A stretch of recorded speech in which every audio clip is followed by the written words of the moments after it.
Hi there, this is Josh from Literary Gladiators, and today I am here with a book review.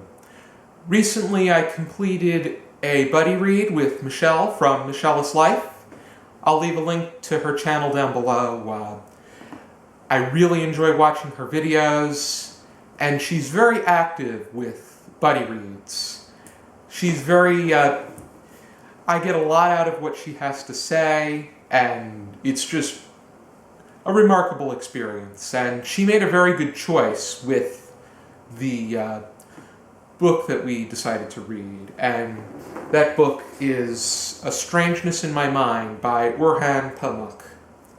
And Pamuk was a Nobel Prize winner in literature in 2006, and this came out just last year, and it really gives you that great glimpse of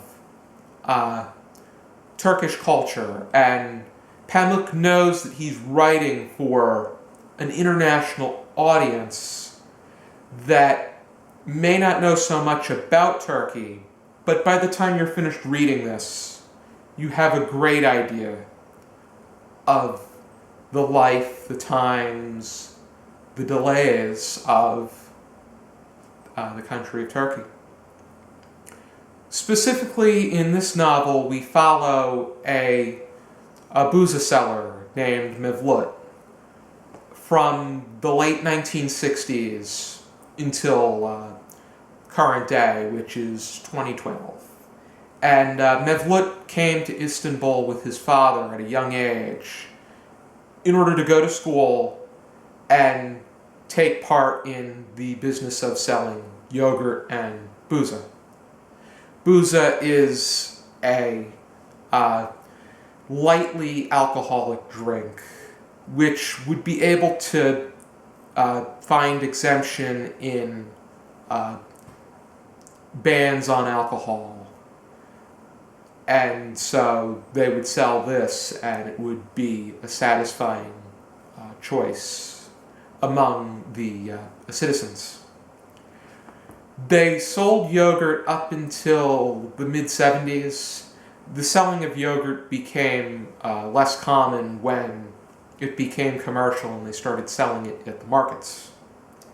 But Mevlut had a pretty rough childhood in the way that he and his father, Mustafa, they were a relatively poorer family, so they were not as fortunate as their cousins who had the opportunity to help them out, but took the opportunities for themselves. And it's very rough because Mevlut really doesn't understand it toward the beginning of the work, but then we get a sense of the deeds that his cousins, Korkut and Suleiman, are up to.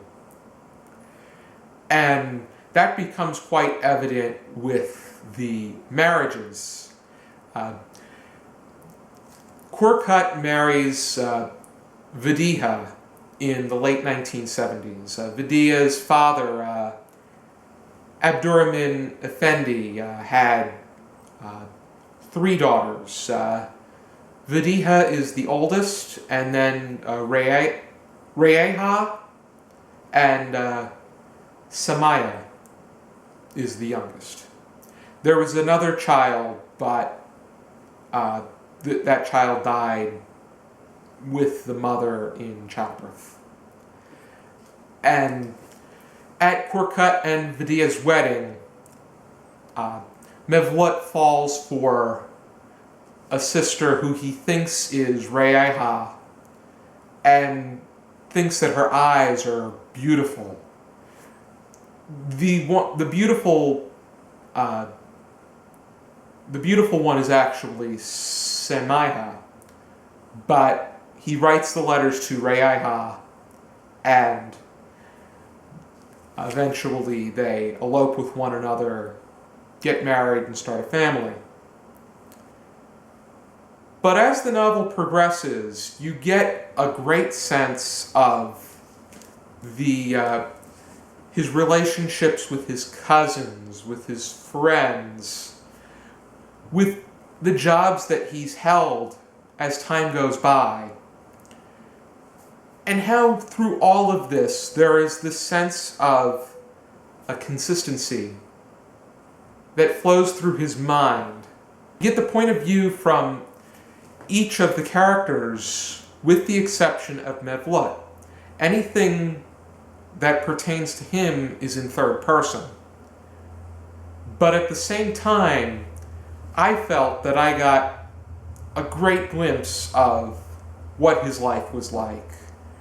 And that strangeness that is deemed to be floating through his mind. In the novel, as you look at the table of contents, there are relatively revealing details about what is bound to happen. And the family tree that's right after will give you dates as to when a lot of these events take place, and it will also tell you who dies and when. Those really are not spoilers in a way. They're not effective spoilers in the way that they tamper with the way that you read this novel. Because when you look at these, you become more interested in finding out why, and not necessarily what. You want to know why and how. And Pamuk does an outstanding job keeping your attention, adding detail after detail, and then you have these guesses in your head, and in ways he's quite unpredictable with the execution. And I think that it is quite magnificent. I really like the development of the characters. I was immersed in the story at hand, and Mevlut is so relatable. It's just so... it's been quite some time since I really had that kind of emotional connection, because Mevlut he's real. He has his flaws, he makes his mistakes, but that's all of us. We're not all... There's no such thing as being a superhuman. We all have our faults. There's things that we may want to change about ourselves. This novel is just extraordinary, and this is the first book since This Side of Time by Ko-un that I give the full 5 stars, or 10 out of 10 to. I think that going into this novel, I didn't know as much about Turkey.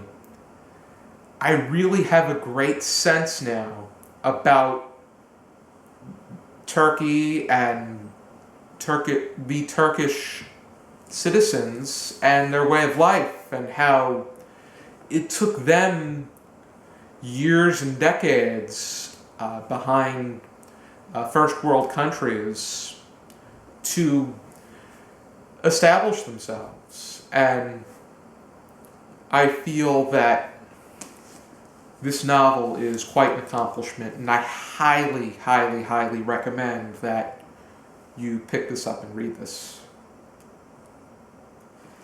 Thank you for tuning in to this book review. I hope you watch some more videos from our channel, and for now, keep reading.